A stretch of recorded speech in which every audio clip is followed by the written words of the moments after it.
next speaker is Shelley Greener. She's going to talk on contractor relations. Shelley is consulting, is a senior exploration geologist, and until recently was at Gold Road Resources, overseeing the company's exploration team on the Yamana Greenstone Belt.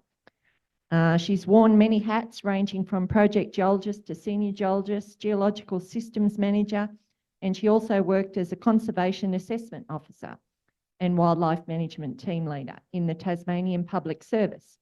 Shelley is also a qualified gemologist, diploma in Gemological Association of Australia, and holds a graduate certificate in GIS and spatial science. Please welcome Shelley. Well, thanks everyone for coming. Thank you also, Donna, especially for organising today.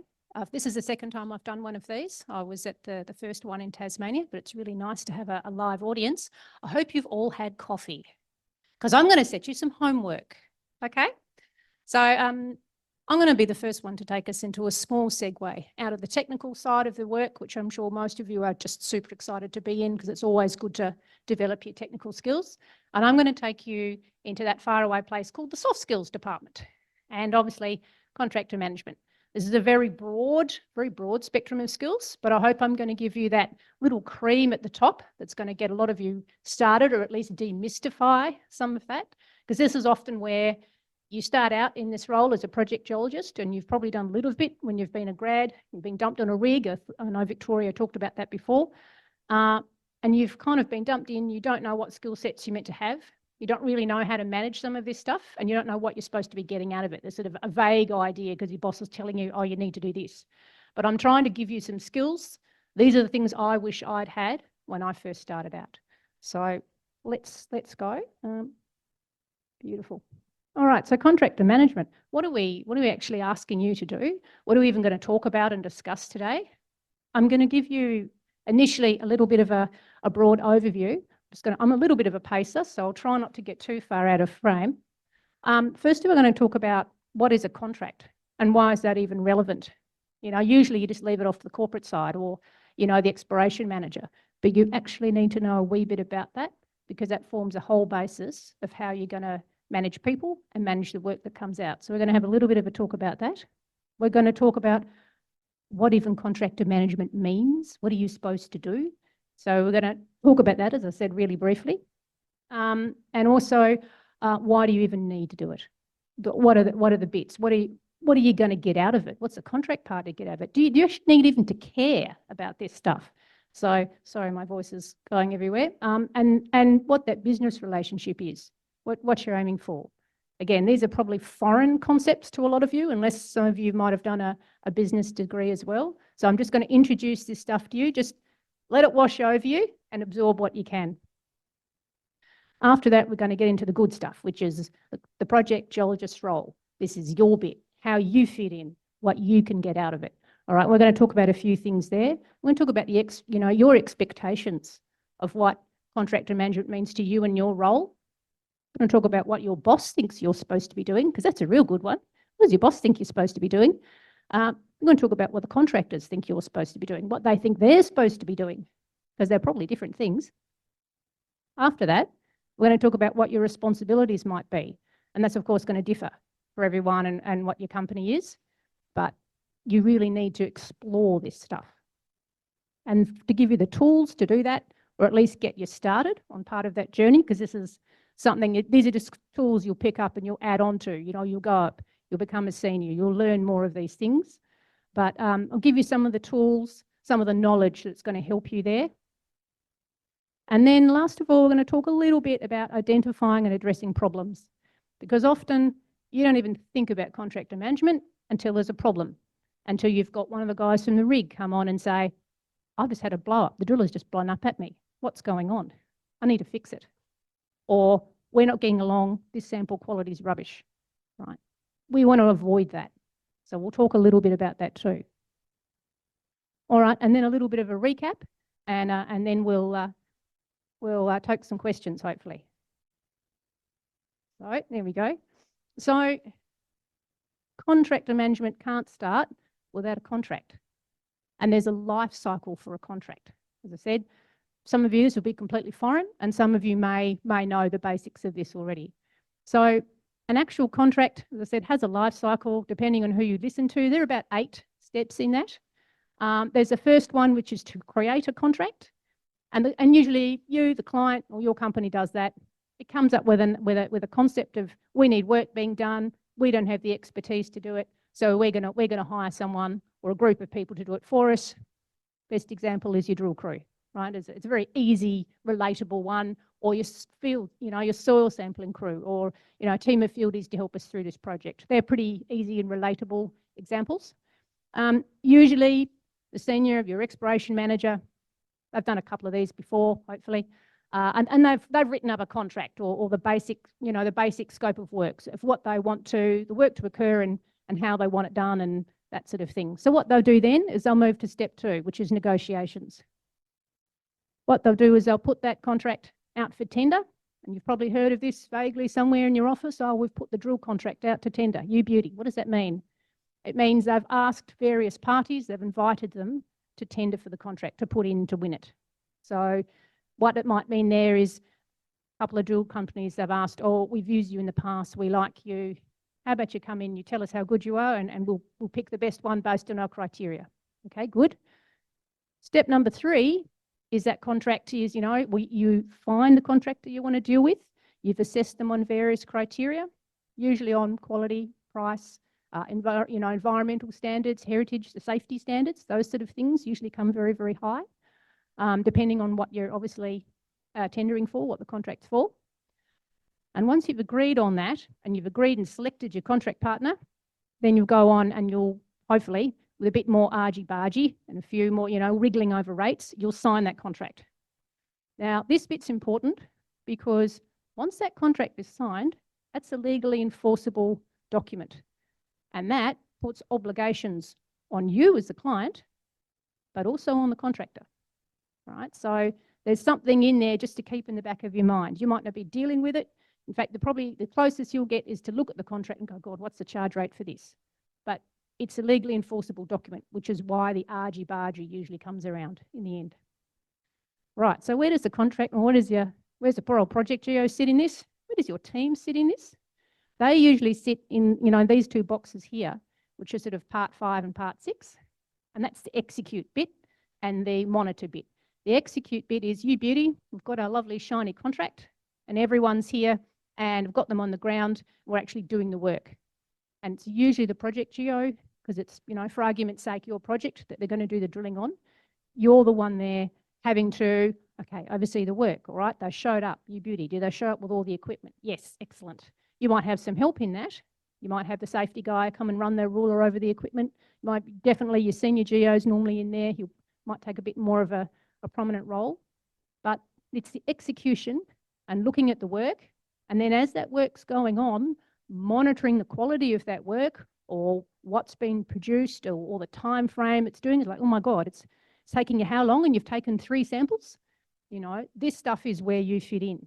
And it's really important what you're looking at and what's expected for you to be able to do that part of that whole contract process properly. After that, we've got renew. So some contracts are long, or they're multi-year, for example, or it went really well and you want to renew that contractor again. Usually you'll have a bit of assessment and your boss might sidle up to you and say, so how'd they go? Were they all right? Were they any good? Would you get them back? And you go, oh, yeah, they were good. Yeah, sample's really good, yeah. Okay, or how'd that person go? Were they any good? Yeah, they were really good. Or nah, I didn't like them so much. Why not?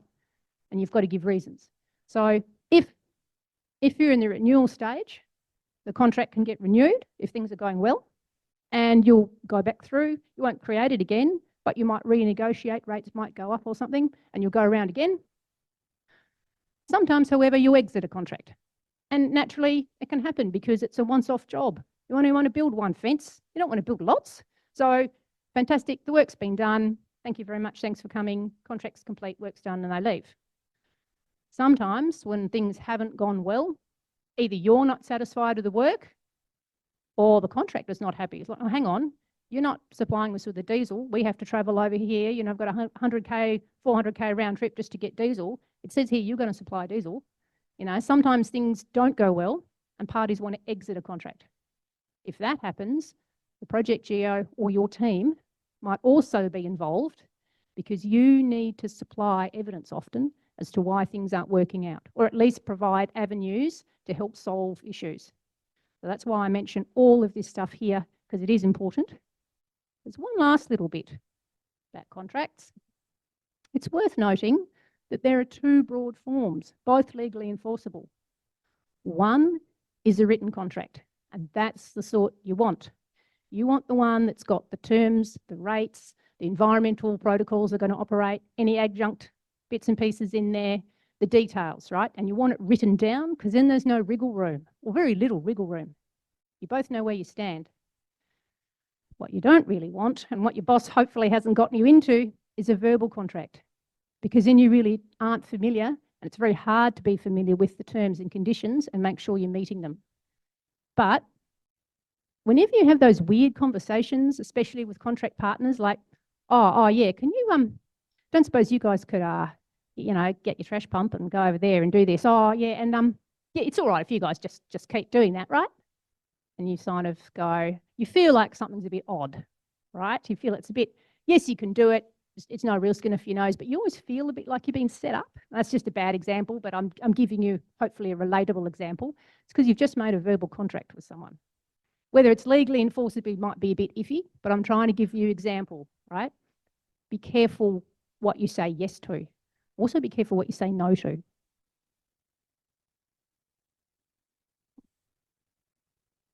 So this contract of work, this lovely contract for work, we know it's hopefully a document, and we know it's legally enforceable. And what it's telling us and what it should be defining, as I said, is basically the work that's going to be delivered and give us the guidance on how we want it delivered, the time frame, and the bits and pieces that are going in there. So whether that's the tools that are going in, so yes, you're going to supply me a diamond drill rig, and it's going to be this capability, and you're going to supply me with one driller with this much experience, not that much, this much, and I want minimum of 2 offsiders.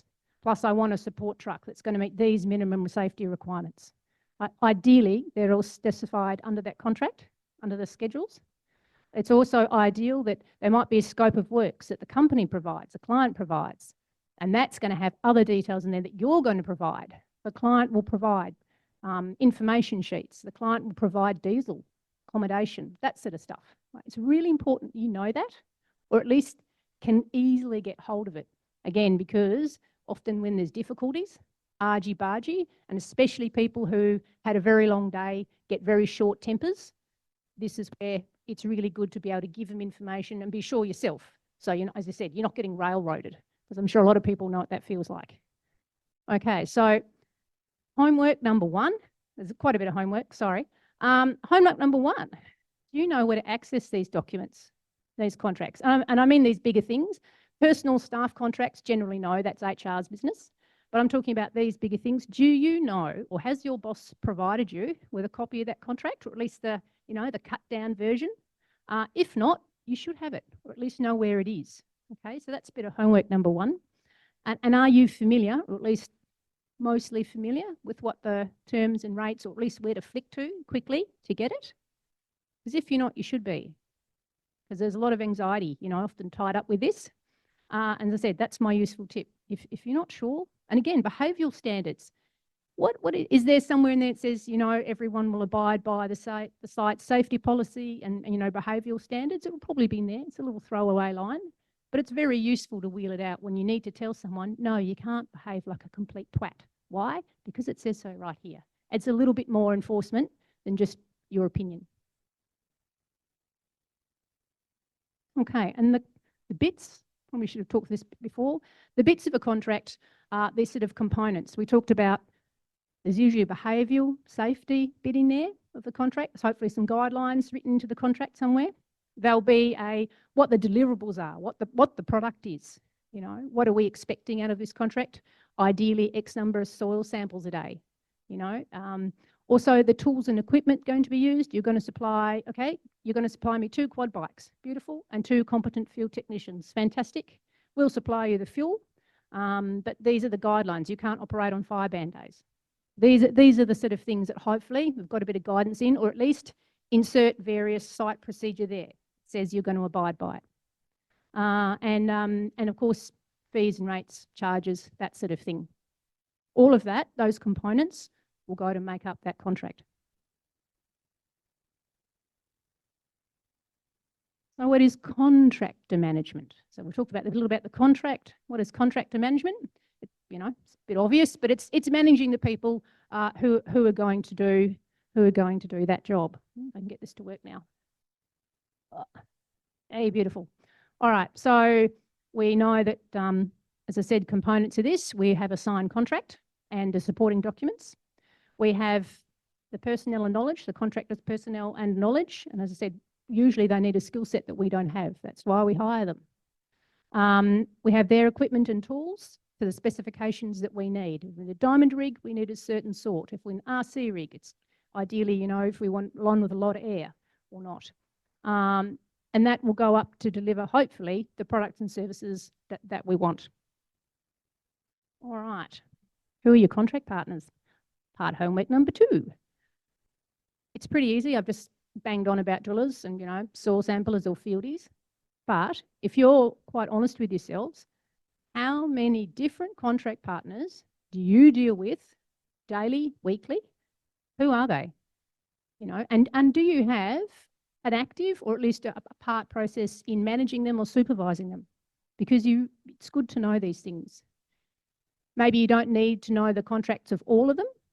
Like I was managing some chefs accidentally in my last role. I didn't need to find and know their full contract, but I asked for it. It was a bit of a shock when I found it. But it's important that you know who your contract partners are so you're able to meet your obligations towards them or know what they're supposed to be delivering you. All right. So why do you need contractor management? And this is a bit self-explanatory, but worth saying.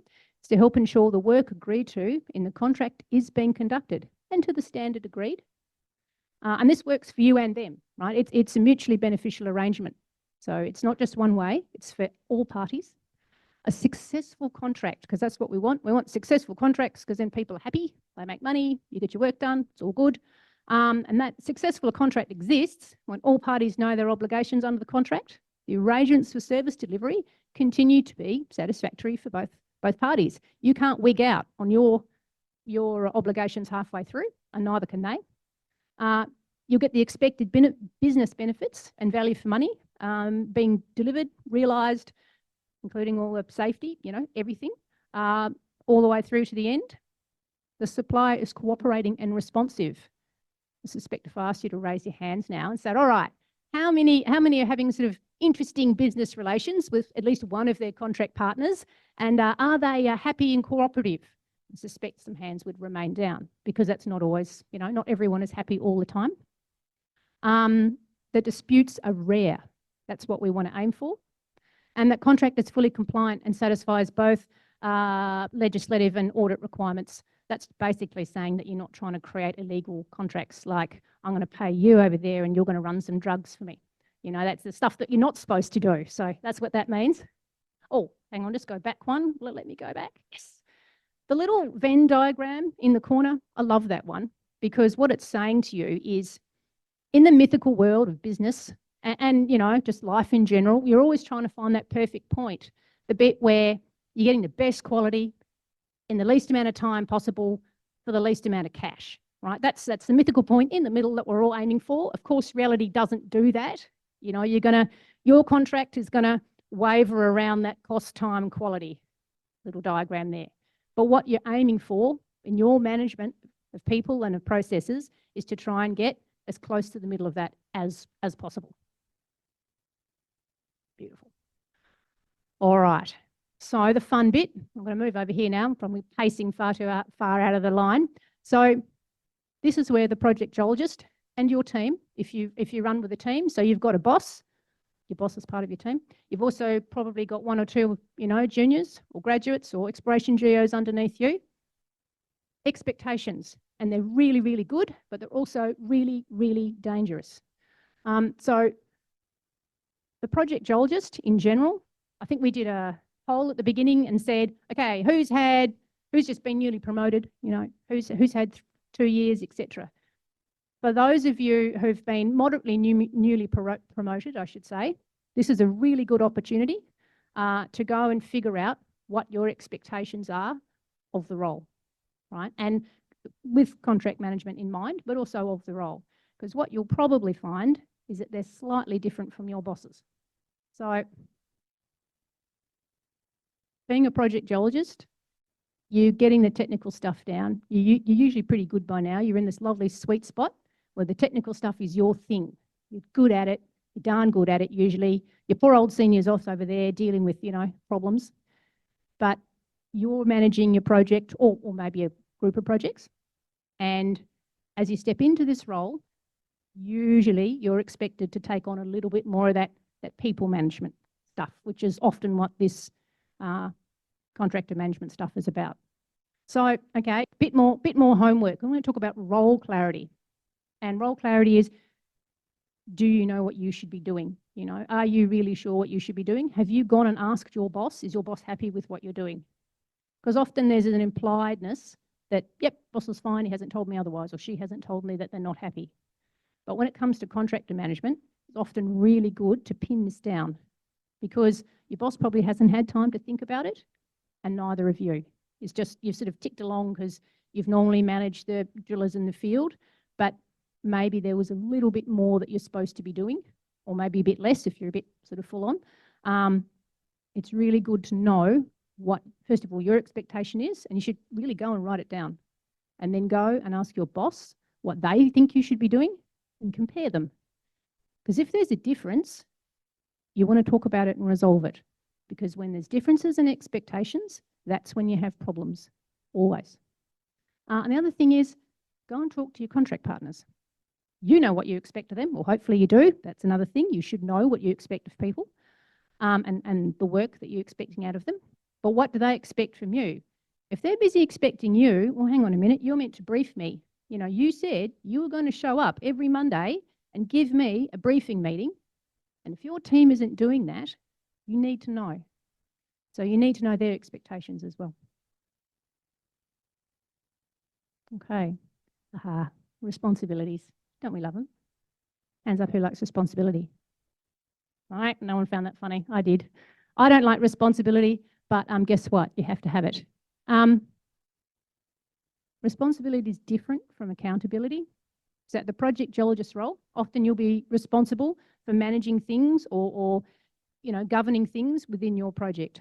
It does not mean that you'll bear the ultimate sort of accountability, or the ultimate responsibility or accountability for that entire, the entire bit of WA if it doesn't work. That's going to be your manager. But it is important that you know what you're responsible for and what you're not responsible for. Again, you have to set some boundaries, or at least be aware of what other people like your boss, contractor and team expect are those, that they expect those boundaries to be. All right, so generally, project geologist, you're responsible for the execution of work being done. We kind of know that, but monitoring that work being done as well. So we talked about that execution and monitoring stage in the contract. So, yep, drillers are there drilling, fantastic. And then going back periodically if you're not still on the rig and making sure sample quality is good. The drillers aren't busy running over the environment or any of those things that usually cause us grief. Okay. Again, for the contractors that you work with, and hopefully you're sort of ticking over and going, okay, the obvious ones and maybe some not so obvious ones, what are the responsibilities that you have towards them? Are those boundaries clear? Do they know? Do you know what they are? It's, again, extremely important that you have that all lined up and determined, because if you don't, there'll be problems. People get grumpy because expectations and deliverables aren't being met. Okay. To help you do that, though, so I'm not just saying you magically walk off after this and know everything. There's a couple of little bits and pieces that I'll give you. One of is a bit of knowledge of contract, and I'll help you unravel that a little bit. And the second one is some cultural stuff, some behavioural stuff to help you unravel some of this, because it's not necessarily straightforward. And hopefully I'll put together some bits of a jigsaw that you've been forming naturally as part of yourself, filling your roles. There'll be different ways of doing it in your own companies, but hopefully I'll put together some pieces of a jigsaw for you and some skill or some tools to help you manage your responsibilities and lead your projects, give you some tools to lead your projects to better success and better results, because really that's why we're all here. All right. Elements of contractor management, like the contract itself. So we talked about that knowledge of the contract and those supporting documents. Did you know where to find the schedules, the rates, that sort of thing? A contract is what was agreed to. So that's concrete, right? No one can really argue with you. It's important for you because sometimes you're not really in a management role, so you don't feel that secure in arguing points like this. If you have this sitting behind you, you've got grunt. No, that's legally agreed. Bearing in mind, often the contractor that's coming to work for you, unless they're the operator, the owner-operator, they didn't sign that contract. They've got no clue. So point number one, I'll just say there is that you should make sure internally within your company, if other people are supervising, that they should have access to these sort of, these cheat sheets, if you like. But this is commercial in confidence, so you're not to go handing contracts out willy-nilly. They just stay, in that small circle. I think that's known, but it's worth repeating. What else? There are also other tools that you can use, and I know you use them regularly because this is pretty normal. You use your plods to check your meter rates or your, how many samples were taken or whatever, how much diesel was taken, all this sort of thing. They're really important. We all know why. Basically to keep a tab on things, but also just to make sure everything's going fairly smoothly. It offers 2 points. One, make sure the data's, stuff's being done and data's coming out, that sort of thing. But also it gives you an avenue, if you need to have a conversation, right? Don't just take it on just a data level. Remember, there's also an avenue here for you to come in and go, all right, I need to discuss something. And having an excuse like, hey, can we have a chat and talk about this plod, please, is very convenient. So, use these things to your advantage. This is a business arrangement. I've said that before. When it's a business arrangement, we're talking about people making money or not making money, or if you're the client, why am I paying so much for this? So everyone often can get quite antsy about it. Please don't. Please just try and be as objective as possible. And I know, hopefully I'm not speaking on deaf ears, but people, as I said, can get quite fired up and they get quite in your face about it. So just try and be as objective as possible. Just remember, it's their prerogative to charge if they think they can, if it's in the charge rate. But again, if someone doesn't know the contract and it's set by their parent company and they've just done the same thing because they just copied their behaviour from the site before, but it's not expressly written in your contract, you are at liberty to point that out to them. So actually, we do it different. We've asked you not to do that here. So I'm just saying now, we won't accept that charge. Just be pragmatic, gracious, but pragmatic, and say, yep, you think you can charge for it, but no, I'm refuting that charge because under this contract, we don't have to accept it. Lovely little example of how things like software and, just using your daily, plods or your record of work, but also a lovely thing like integrated data collection. So something like Call Plan. I think I saw some Call Plan people, but also colleagues, better give them a plug as well, and a few other of these people work. So you can see, if you look really hard and squint, I've removed the company's name, so, protect the innocent. Same drill hole number was used. So different drill holes, but the same drill hole number. We picked this up, a day or so after it happened. So you see the first one happened on the 8th of September, and then the same drill hole was used on the 10th. There was a day in between because we had to stop because of weather or something. But when things like that happen, this is where you need to be monitoring, not because people are doing things bad intentionally, but because you need to know, because it then takes you 3 hours to unravel this mess in the database or more, and you've got better things to do with your 3 hours of time, as does the contractor. So that's why you use all the tools up your sleeve. You also go and mentor the people below you who might be taking on some of this role for you and make sure they understand and they know how to do this properly, because it saves you all time and money and angst when it's going really well. All right, elements of contractor management. We're going to talk about really soft skills here. We're going to talk about cultural cultural stuff and attitudes. And what am I really talking about?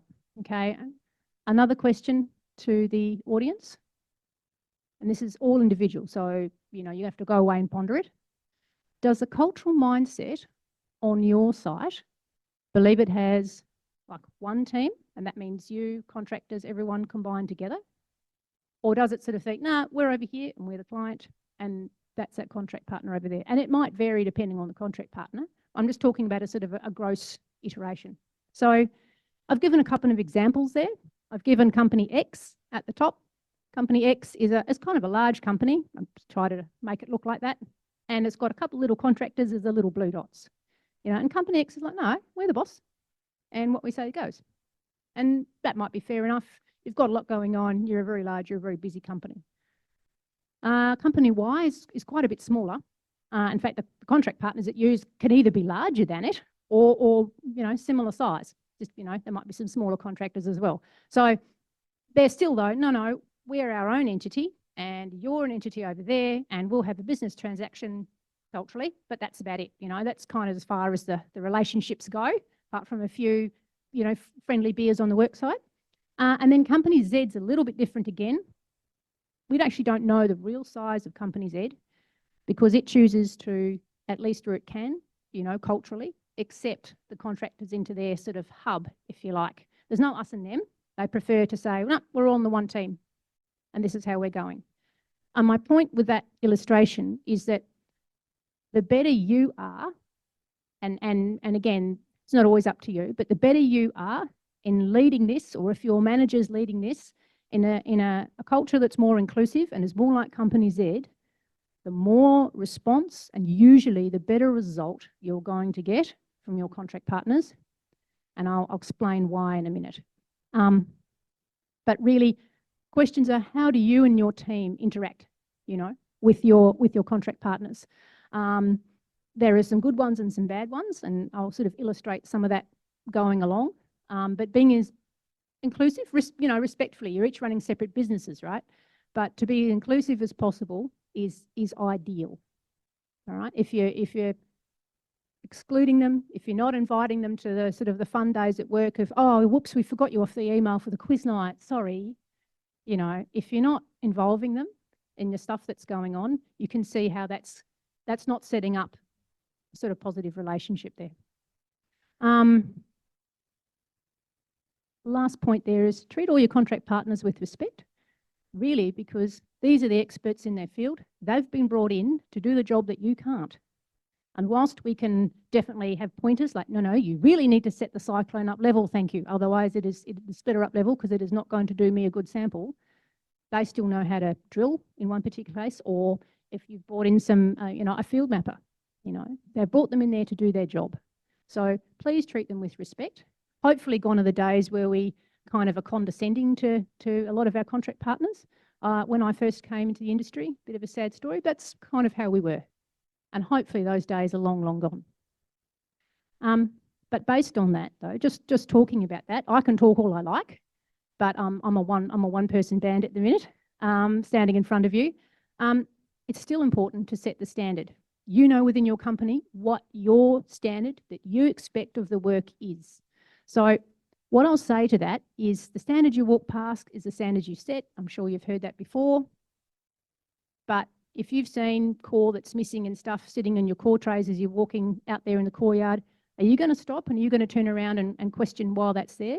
And if you're not having a satisfactory answer, are you going to follow that up? Or are you just going to keep walking to your office and sit down and type emails? So you really need to question yourself and the sort of leadership that's going on there. You need to set the standard early and you need to communicate it out early. As I said, if you see something that you don't accept or you don't think's up to scratch, you need to speak up and you need to talk about it, okay? Ideally to your manager, but first of all to your immediate peer and your contract partner to fix that. As I said, seek support from your manager. If you're not getting results, don't just accept it. Standards and expectations. We talked about knowing what you want and knowing that standard, but also making sure it's reasonable. You can expect everything up here, but double check your contract. Is it fair for you to ask that? So just a little bit of a caveat on that. Start your relationship with your contractors early, talking about being inclusive. It's not good enough to rock up on site 3 weeks after they've started, come out to the site, sort of look around. Oh, I don't like that. Oh, I don't like that either. Yeah, that's setting you up really well, isn't it? No one wants to talk to you when you behave like that. It might be okay for the MD to do it, but you can't. Okay, so get in there early. You want to be preemptive. You want to be, as soon as even think about showing up on site, you've got the induction ready, you've got the information that they need to get ready straight away, so you're not delaying them, but you're also saying, these are the rules, this is the standard I want from your samples, and it's all there for them, so there's no ambiguity. No one didn't hear you, didn't whisper down the road. You need all of this there so that you have the best possible chance of your project going well. All right, review often. We talked about you need to review frequently. You know, the project geos, the people underneath you, you need to be conversing with them frequently. You need to be telling your boss too what's going on, but you need to be conversing with them going, is this everything still going well? And if they're shaking their head going, oh my God, they can't put X number of bags in a straight line, or whatever it is, then you need to investigate that, okay? Give feedback on progress, positive and negative. Positive's really good. Education's even better. Sit them down, you drill crew down, whoever down, and I don't mean boring them to death with a PowerPoint presentation. Give them something that's relevant to them. This is your drill performance because we measured your green bags. And I think it was Victoria talked about that before. If you can give them live in the field, almost live feedback, that is much better and it's got far more impact. And be available, just be there, be physically present. Sitting in Perth is not on site. Sitting in your office typing emails is also not physically present. Doesn't mean you have to hang around and bug them all day, but go out and spend at least half a day in their shoes if that's possible. Really do. Safety, I'll go through this quickly because otherwise I'll run out of time. It's not meant to be a lecture on duty of care. I'm pretty sure you're all across that, but I'll also remind you with the new safety laws that finally came into force year before last, you just need to be across it because part of your responsibility now encompasses this as a project geo. Again, being prepared, having your end of the bargain up to snuff is what you need to do. Inductions ready, ideally being part of the JHA process for your project. Oh, we've got difficult creek crossings. We've got trees hanging overhead. How am I going to get rid of those? Or how am I going to make sure that the rig can get through there rather than waiting the day before and going, oh yeah, we should have sorted that out, eh? You have to be proactive about this stuff and people will like you and really respect you if you are. All right, keep everyone up to date, ideally, as best you can. If you're going to make meetings, have a regular meeting, keep to time. Discuss the important things and leave the rest to emails. If you need to have, any other things, support, first aid, training, whatever, make sure it's arranged. If your boss needs to come in on this, even better, because, it's their site. Presumably it's their site and you're part of, you're running your project on it, but it's super important that you're all aligned. Quickly, just talk about little hidden safety things. If you can see it, basically, it's what should be a 12-hour day. It says 12.75 here. So the important thing is they've run slightly over time. If you look up in the sheet there, it actually says, because I got bogged. If this is a once-off, I wouldn't mind. They've done a slightly longer day. They'll catch up on sleep. They'll be okay. If this is repetitive, though, if they're doing 13-hour days pretty much regularly for a week or so or more, I'd be going, excuse me, what's going on? Because it's insidious stuff like this that lead to safety problems and other work problems, okay? So if you're not monitoring this, make sure the rig geo is, but you need to be on top of it because conversations have to be had. I'm about to get the ding. All right, very quickly, identifying and addressing problems. We usually occur because what was agreed to as a standard is not being met. And what are the warning signs that everything is going a little bit pear-shaped or things are a bit rocky? The obvious, we're getting complaints, either from the contractor, and that might go above your head, or they could be going to, just general grumblings, either, your staff or the contractor. There's behavioural stuff, there might be trash talk around the fire that's completely inappropriate. They know it's inappropriate, or they'll need to be reminded that it is. But there might be other stuff, driving inappropriately, that sort of stuff. All these things need to, Keep tabs on it. There could be problems. There could be product standard problems. But don't panic. Sometimes you might feel like you're a bit outgunned, especially if there's some pretty forceful personalities in the room. I don't know about you, but I've been seriously outgunned by 3 enormously huge blokes. And you can sit there and just go, oh my God, I can see up your nose. But the point is, you don't have to fight with them. You just have to say, sorry, we're going to disagree on this. We'll agree to disagree. Quickly put down there and then go, oh my God, boss, I've got a problem. All right. And that's, you know, you have to act early, or as early as you can. Once you've been made aware of something, you need to act decisively. Inform your boss.